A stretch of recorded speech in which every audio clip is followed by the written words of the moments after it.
Somebody brought beer. Andrew's back, baby. Yo! Let's have some beer. Let's do it. Oh, what? You going down, people of the world. Thank you so much for joining me for yet another beer review. My name is Redbeard. Andrew has returned. What's up? Andrew, who's back with Stack now? I'm back with Stack. Back with Stack. He was here in North Bay for a while, but he was too cool for North Bay. Had to go back to Sudbury.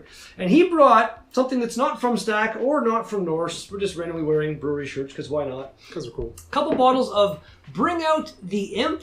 This is a 10.5% Imperial Stout brewed with molasses, licorice, and oatmeal and fermented with Belgian yeast and aged in Côte de Rhône casks by the Alchemy Brewing Company out of Edinburgh, I believe is in Scotland. Mm-hmm. And really cool label art on that. That is just awesome looking. And Bring Out the Imp kind of reminds me of like Bring Out Your Dead by Bellwoods. I was thinking So, Bring Out the Goon. well, Pulp Fiction. Nice. So yeah, I'm really not like, it sounds good, and then you get into some of this weirdness, and it's like, that sounds kind of weird. But actually, the ingredients: water, malted barley, isinglass, wheat, oats, hops, and yeast. I think it's isinglass. I don't know, but it's right there. You can see it, and right there, isinglass. Feel free to comment below if you know what the hell that is. But regardless, let's crack them open. Uno, dos, and let's see if I can get here. Double shot. Double shot. Probably not. One did ricochet in. One did make it. All right, let's see what we got. It doesn't look that dark. No. But get his thumbnail and come back. Dark, like I said, not that dark at all. That's like the first level of light. Pretty light. Yeah. And it smells all right. It's got a really kind of fresh baked bread aroma to it. Yeah. I'm getting It's got a really interesting, something I can't quite place. Maybe that's the molasses or something a little bit. Maybe licorice. Isinglass. It must be like, was it Isengard from Lord of the Rings? We'll take into Hobbit's isinglass. Let's give her a shot, man.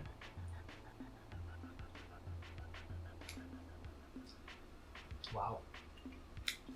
That's really sweet. Yeah. There's a lot going on. It's not bad. It's complex. Mm-hmm. There's like a nice roasty kind of finish to it. Very nice roasted, yeah. Not really getting any licorice, which I'm okay with because I'm not really a big fan of licorice. Same. But, or like whatever I'm not really getting Belgian characteristics or whatever. I have no idea what Côte de Rhône is. I might find that out pretty quickly though. Let's Google Côte de type the funny symbols. Côte de Rhône right there. And it says LCBO, so it's something. It is, what is AOC? It's some kind of wine, it seems to be. Some kind of red wine. It's the Rhone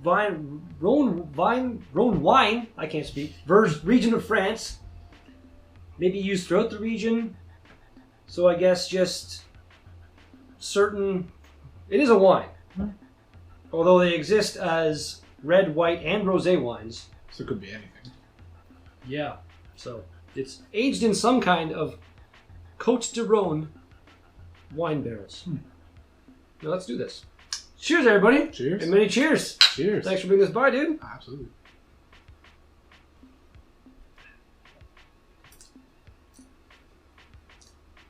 It doesn't come off as being that strong. I'll give it that. We're 10.5%. Yeah. Definitely doesn't taste it. You don't get any of that like.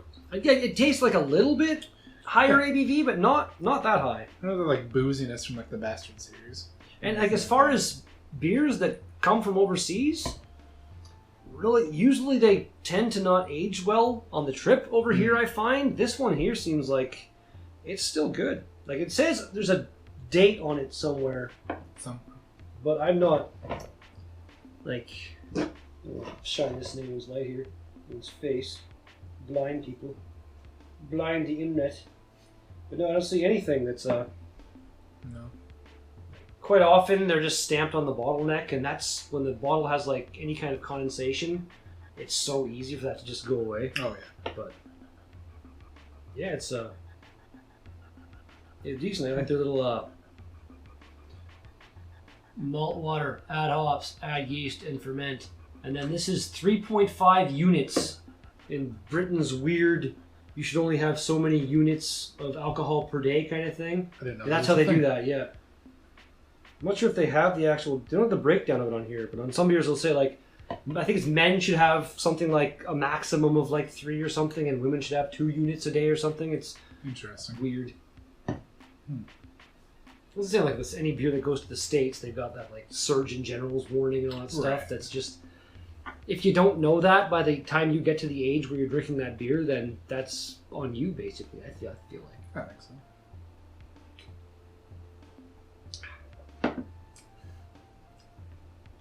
I got no problem with that. I get like a little picking up like a little kind of chocolate notes in it.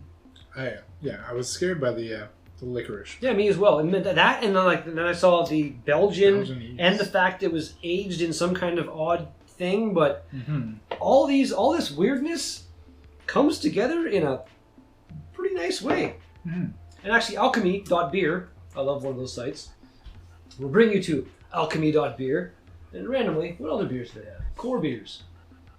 I'd be surprised if one of their core beers.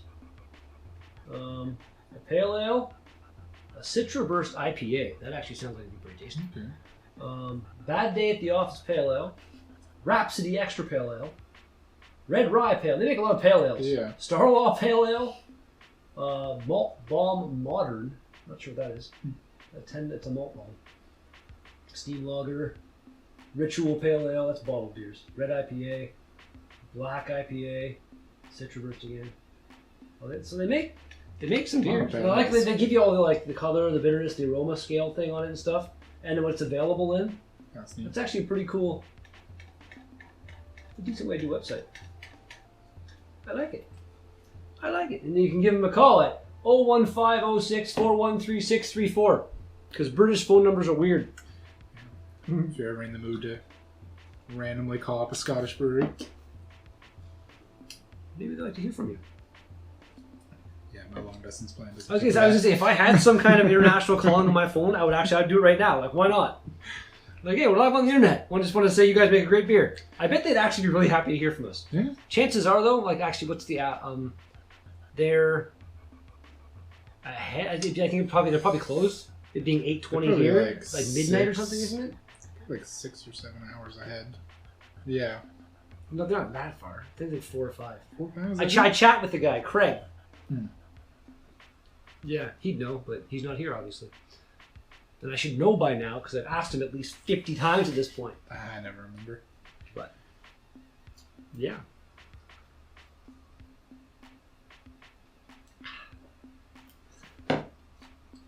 Okay. Really nice license stain on the glass there, and just it's very smooth. It is. It's got a nice. It doesn't come across that dark, but it definitely has like I say, just past medium. Not like super thick, but it's not thin. Yeah, it's not like a lot of the milk stouts are really creamy. Yeah, like that's actually maybe like the high end of medium. That's it's quite tasty. It really is. Rating wise, it was only found on Untapped, and my mouse cursor disappeared. There it is. And they gave it a 3.95 out of 5 with 855 ratings overall. So I'm assuming it hasn't been out that long because usually beers that make it over here from over there have been around longer and have a lot more ratings than that from what I've seen. I'm going to add one more. There you go. For the Untapped. Nice. I really need to start doing. I have an account, but just so I can do this. Man, terrible memory. This is the only way I remember. I'm really good for that. Like if I walk into the beer store, the LCBO or something, and I look around, I can like look at a beer and be like, I've had that, I've had that, I've had that. I haven't had that. Unless they change the label really drastically, then it kind of get to me. Usually I'm pretty good, but like a lot of like the collective arts, they're always coming out with new ones in the LCBO. I'm like, I don't know, I was here too. Well, they had the mash up the jam that they then changed to jam up the mash, and Right. I didn't realize that it was just like a copyright infringement type thing or something, cease and desist type thing. I didn't know that. So I thought it was a new beer, and I tried it and reviewed it, and yeah, it's not different. As someone from Stack, I'm familiar with copyright infringement. Oh yeah. It's the Stack 72 used to be Angry Moose, and then Moosehead came at us with a cease and desist. Nice. Yeah, so now it's like people are actually cheering Muskoka. I don't know if you heard about that whole thing happening. Molson Canadian had, I think they stopped, had this thing with their cases, and you got like a shirt with the Muskoka cheer on. Oh, and Muskoka went after them for it. That's their whole shtick. Yeah. Again, though, like it wasn't like, it was like more of a, theirs is like a Muskoka chair on an angle. This was a dead-on Muskoka chair, but so it was different, but it is still, it's their brand basically. Yeah, I mean it worked out for us. It was good publicity. Yeah. It was all over the news, and now there's bars. You might know better than me. Is the Super Stack coming down? You know what? They've been saying that's coming down for like a few years now. Oh yeah, and, I heard something about that. They did build 2 new ones, or they're in the process of building 2 like smaller ones, kind of way more efficient, right next smaller to it. things. Yeah, exactly. Because you don't need that huge thing anymore, basically. Yeah, and I guess maintenance costs for it was getting way too high, and so they keep saying that it's going to come down, and then people come at us. They're like, "Oh, Stack's coming down. Are you going to change your name?" Well, no, there's still half a dozen Stacks around. And there's still the history. Exactly. Like it would be like everyone's going to remember the Stacks for the next 100 years, kind of thing. Yeah. Exactly. Yeah. It's like they're talking about potentially taking the CN Tower down. Really? Just because the value of the land it's on now in Toronto is like worth more than they can bring in with the CN Tower as an attraction or something. But if they do that, that is just like corporate money hungry people going too far, in my opinion. Because the CN Tower is like it's the icon of Toronto, of Canada, basically. Yeah, like, that's like aside from like natural monuments like the Rocky Mountains and the beauty of Canada, like what other awesome looking man-made things are there really? Nothing to that scale. And you got that iconic image of the CN Tower with the Sky Dome next to it and stuff. Yeah. Like I remember being up in the CN Tower and like looking down and like you can see. It's cool. You can watch them playing a baseball game from like really far away. And the glass floor and stuff. I mean for years it was the tallest building in the world. A long time. I think it still might be the tallest freestanding structure in the world. Yeah, and then there's was the Burj Khalifa in like Abu Dhabi. Or that's again a skyscraper. Yeah, but it's crazy. It's outrageous how tall that building is, man. Watch documentaries, and then there's some twin tower thing in Kuala Lumpur or something. That's like it beat the twin towers or something before they came down or some shit.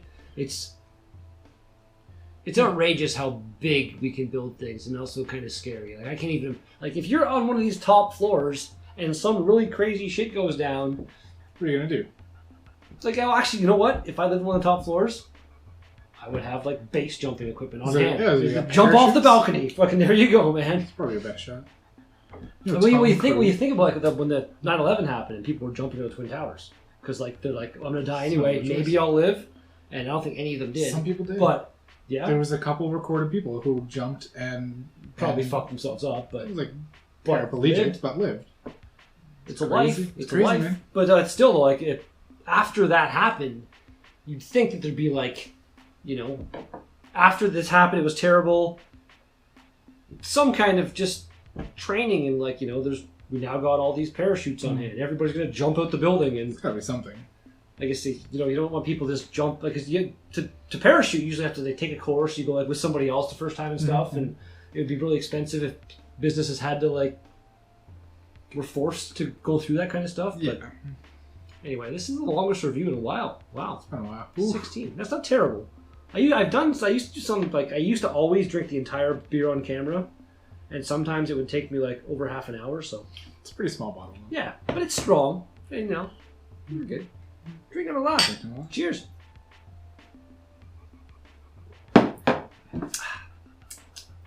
Alchemy. Bring out the bottle amp.